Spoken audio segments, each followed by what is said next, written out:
Good morning, class 12. So as we are discussing the organic compounds containing nitrogen, so the next topic which I'm going to discuss with you, that is the structure of amines. Now structure of amines when I'm going to discuss with you. So आप देखिए, you have learned number of time आपने पढ़ी होगी, ये teacher के द्वारा बार बार बताया जाता है that ammonia +1 में कितनी बार आया है, that is having a pyramidal arrangement, right? इसकी हाइब्रिडाइजेशन होती है sp3, एंगल होता है 107 डिग्री, right? And this is due to the presence of a lone pair over it, right? So जब हम अमीन्स की बात करते हैं, अब अमीन्स क्या है? Derivative of ammonia. If I say I am having a methyl amine, right? अगर मैं बात करूं methyl amine, this will be like this, ये होगा मिथाइलामीन.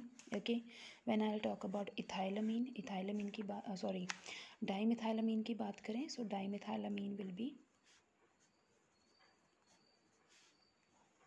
कुछ ऐसे होगा. अगर मैं ट्राई इथाइल की बात करूं, ट्राई मिथाइल की बात करूं, so that will be like this, कुछ ऐसा होगा. So as only the hydrogens are replaced and methyl groups are upcoming their positions, so that's why they are also having the hybridization. All the amines, okay, all these amines are having the hybridization, that is sp3. okay, geometry again pyramidal due to the presence of a lone pair. ठीक है, हम जब angle की बात करते हैं, what is the angle observation that the 3 degree is having a higher angle than that of ammonia. मतलब in simple, if I'll say from 3 degree, 2 degree, 1 degree and ammonia, the angle start increasing when we are moving from ammonia toward air, and the observation says that 3 degree, okay, the 3 degree is having the angle that is 108 degree, although ammonia is having 107.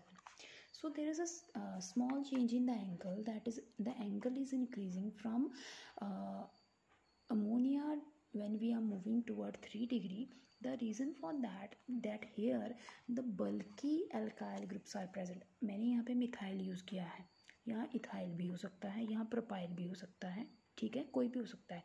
सो क्योंकि कहते हैं hydrogen को replace किया जाता है alkyl या aryl group से, so they are bulky groups which are trying to repel each other, क्योंकि उनका अपना एक इलेक्ट्रॉन क्लाउड होता है. अगर मैं इसकी बात करूँ, इसका एक अपना इलेक्ट्रॉन क्लाउड होगा इसका, so they are trying to repel each other.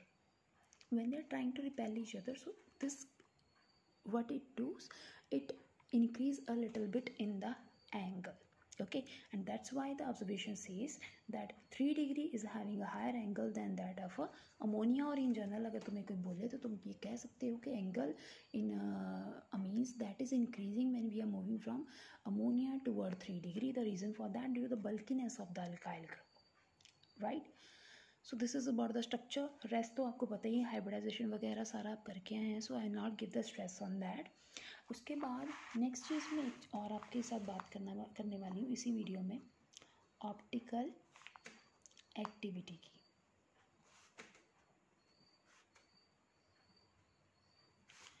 जब मैं बात करती हूँ optical activity of amines, so amines जो होते हैं बेटा, देखिए ये अगर अमोनिया है, ये तो ऑप्टिकली एक्टिव नहीं है, क्योंकि इसमें जो देखिए एक लोन पेयर पड़ा है, नो डाउट, लेकिन चारों के चारों जो सब्स्टिट्यूएंट अटैच्ड है वो सेम है. ऑप्टिकल एक्टिविटी होने के लिए हमने, जब आपने हेलोएल्केन हेलोरिन पढ़ा था, where we have discuss that the carbon should be the chiral. ऐसे ही अगर मैं यहाँ पे बात करी हूँ, so nitrogen should be chiral, that means it should be surrounded by different substituents, right? So it should not be there, but I am having a different example here. Okay, the example I am taking here, you can see one is methyl, another one is ethyl, another one is hydrogen, okay, and one is lone pair. So this is what methyl ethyl amine, यही है methyl ethyl amine. मैंने इसका open structure बनाया है. So open structure में आप देखो, एक तो मिथाइल ग्रुप अटैच्ड है, एक इथाइल ग्रुप अटैच्ड है, एक हाइड्रोजन है, तीनों ही डिफरेंट है, चौथा कौन है? Lone pair. So according to the concept what is the observation कि जो नाइट्रोजन यहाँ पे वो कायरल है, ठीक है। Even when you will make its mirror image, आप इसकी मिरर इमेज बनाओ, so that will be like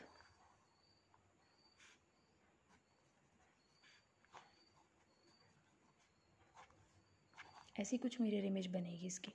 so what is this observation says कि जब तुम इसको इसके ऊपर रखोगे that is non super impossible, इसकी जो मिरर इमेज है that is non super imposable.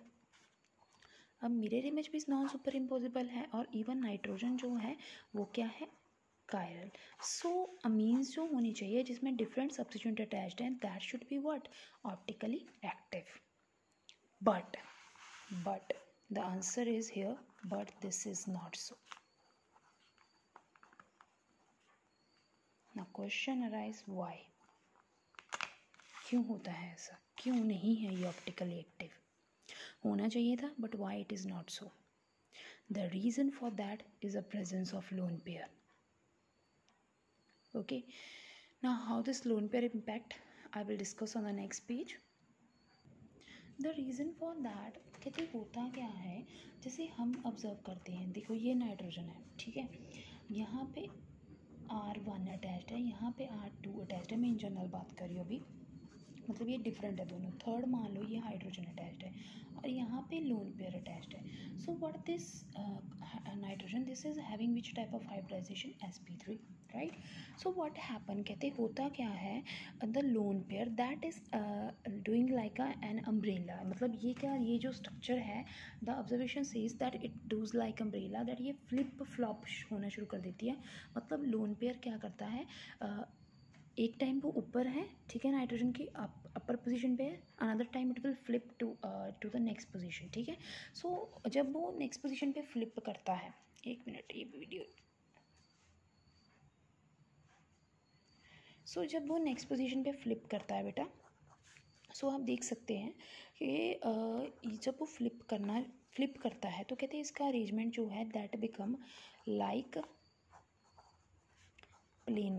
Planar और हाइब्रिडाइजेशन जो sp2 में आ जाती है, क्योंकि जो लोन पेयर है पहले वो इधर था, ठीक है, अब वो इधर फ्लिप होना शुरू हो जाता है। मतलब lone pair is not fix, it is flipping from one position to another like an umbrella, due to which what is the observation, फिर से ये किस में आ जाएगा, सेकेंड इसका एनेंशियोमर कौन सा था जो आपने अभी बनाया मिरर इमेज में, like this. So what is the observation from here, that again ये sp3 में आ जाएगा। तो मतलब इसकी इवन हाइब्रिडाइजेशन भी चेंज हो रही है, ठीक है, जस्ट क्यों, क्योंकि लोन पेयर अपनी पोजीशन चेंज कर रहा है, जिसकी वजह से बाकी सब्स्टिट्यूएंट को भी पोजीशन चेंज करनी पड़ रही है, जिससे हाइब्रिडाइजेशन में डिफरेंस आ रहा है और किस में भी मतलब हाइब्रिडाइजेशन नहीं बोल सकते तुम, ये बोल सकते हो कि इसका अरेंजमेंट जो है वो प्लेनर बन रहा है। अब जब प्लेनर बनेगा तो हम ये मान लेते हैं कि उसकी हाइब्रिडाइजेशन भी sp2 आ रही है, ठीक है।